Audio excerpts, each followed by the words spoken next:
Professor Joseph Klafter, President of Tel Aviv University, Professor Yaron O's Rector, Professor Karen Abraham, Vice Dean of the Secular Faculty of Medicine, His Excellency Ambassador Danon, Permanent Representative of Israel to the United Nations and Chairman of the Legal Committee, Sixth Committee, Mr. Chairman. Congratulations, Mr. Chairman. It's a great pleasure to see any Israeli, for the first time in the history of the United Nations, is now sitting in such an honorable position as a chairman of the Sixth Committee, known as Legal Committee. Everything legal will come from his leadership. Thank you very much. Ladies and gentlemen, shalom, shalom. I'm delighted to visit Tel Aviv University and deeply honored to receive the George S. Wise Medal from this prestigious academic forum. There may be many ways to describe a person's ability or character: courageous or wise, honorable or humble. There may be many. In fact, there have been many ways to describe my character, me as a person. But with this medal, I'd like to be wise man now.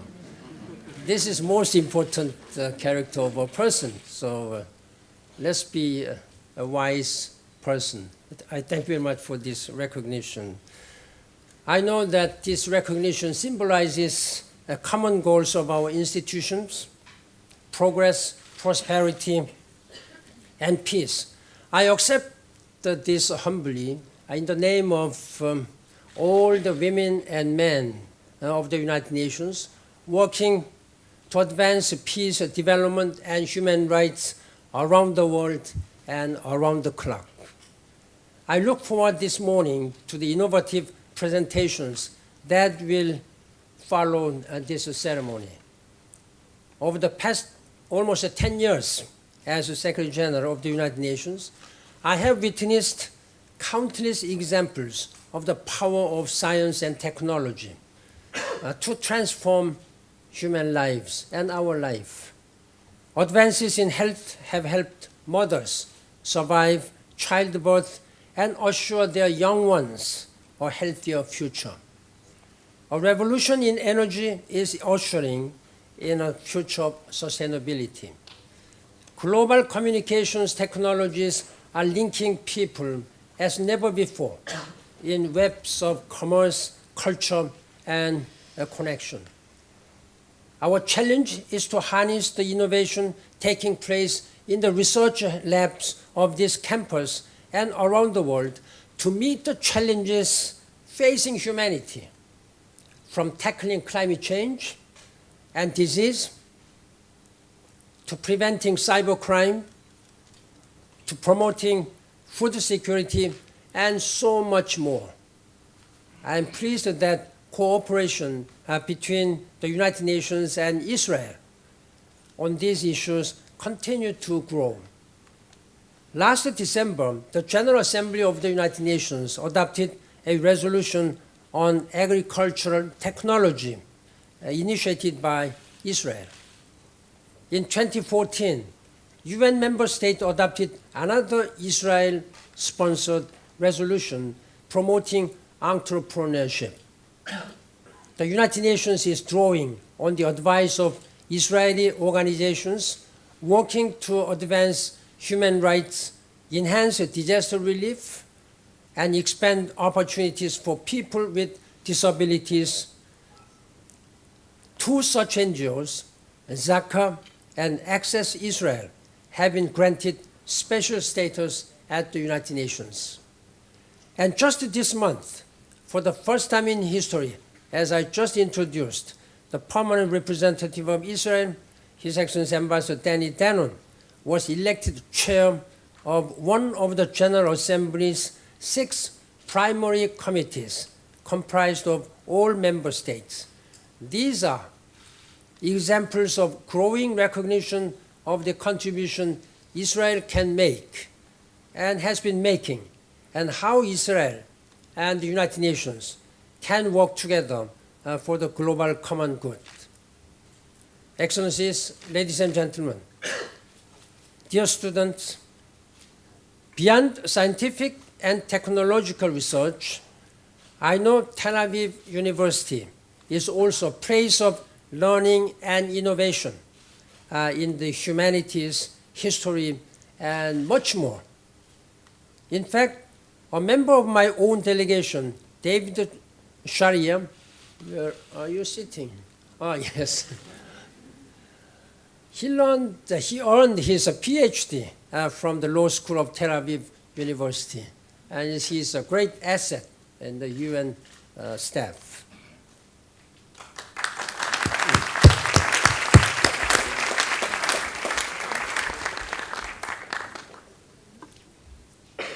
It's a reminder that whatever the discipline, universities above all provide a space to think and debate and dream.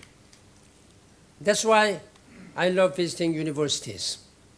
I always come away stimulated by the energy, creativity, and fresh ideas of the students and also professors. I'm pleased that the first stop of my visit to Israel is to a place of higher learning with those who will shape the future of this country. I started this particular journey on Thursday in Havana, Cuba. I went to witness and support the signing of an interim peace deal between the government of Colombia and the FARC rebels, Revolutionary Armed Forces of Colombia and People's Army. They have been fighting for more than half a century, 52 years to be exact. The battles claimed many thousands, in fact more than 250,000 people killed, and many millions families shattered. Last week, these old and bitter enemies laid down their arms. It was an extremely moving ceremony, unthinkable just a few years ago. And it offers a glimmer of hope to our troubled and turbulent world. There is a tug of war going on in and our world today, a push and pull in societies, north and south, east and west. Never have we been so able to reach out and engage with the world. At the same time, never in my years as a Secretary General have I seen such potent forces rising up in societies, urging people to retreat, preying on insecurity, profiting on division, promoting fear. Turn inward, they say. Build barriers. It is our way or no way. I think perhaps the biggest war being waged today does not involve guns or tanks or fighter jets. The biggest confrontation is the battle for minds. On the one hand, there are those who want to divide the world into us and them. On the other, stand those who see humanity, in the words of the UN Charter, as we the peoples. This is a battle that we the peoples simply cannot afford to lose. During my visit, I will continue to deliver the same message. Do not allow the extremists on either side to further fuel the conflict. Palestinians and Israeli leaders must stand firm against terror, violence, and incitement. We need innovative thinking and action to tear down the walls of mistrust. I urge the Startup Nation to help us all start up a peace, startup understanding, startup reconciliation for a better world. Most of all, I urge you to be a global citizen. I'm particularly talking to young students. Be a global citizen.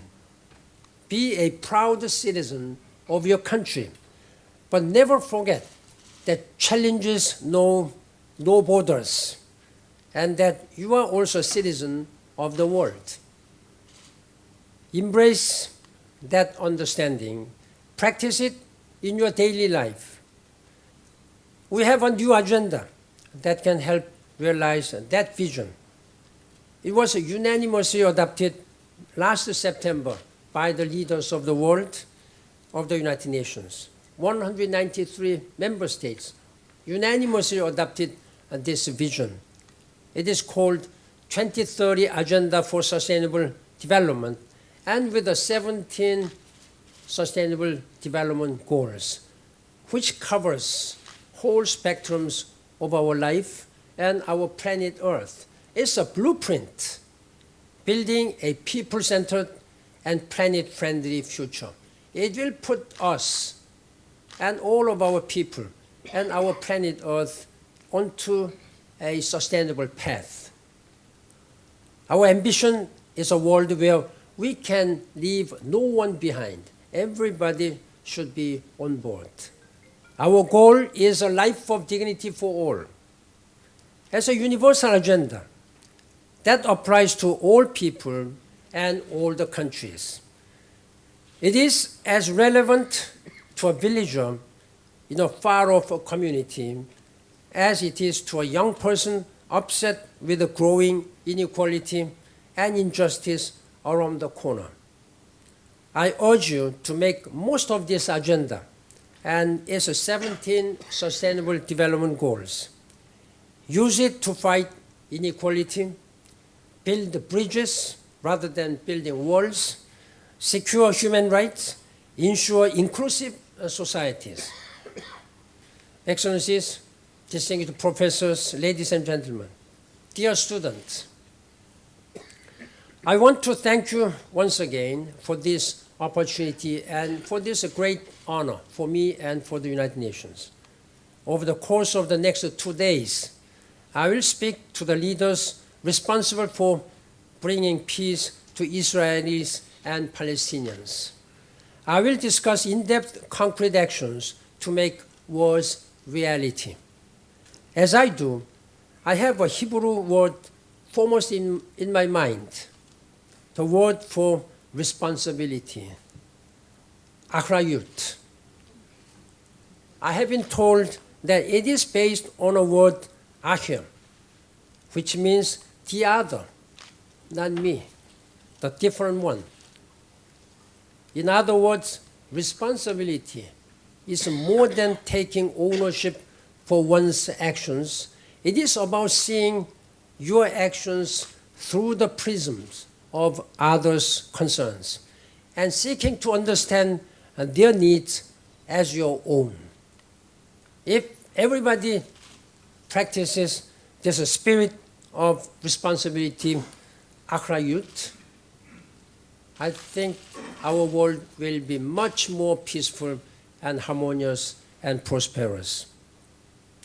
This wisdom teaches us that we cannot be a world of us and them. We are all together. We are one. We must be a world of we the peoples, as Charter of the United Nations describes. And all of us have a responsibility on achrayut to build that world. Distinguished professors, ladies and gentlemen, dear students, leaders need to move beyond repeating the same phrases and expecting a different result. It is maddening and it is not worthy of the future you are seeking to build. Indeed, it makes a mockery of all the technology and innovation that you are nurturing here each and every day. I strongly believe that members of the international community must exercise their collective and individual influence to help reach the common destination. An end to the occupation, which will soon enter its 50th year, and the establishment of two states for two peoples living side by side in peace, security, and mutual recognition. Universities are a place of dreams, and there is nothing greater or nobler than the dream of peace. Ladies and gentlemen, let us work for it together, for the future of Israelis and Palestinians, and your shared destiny on this shared land and our shared planet. I thank you, and Toda. Thank you very much.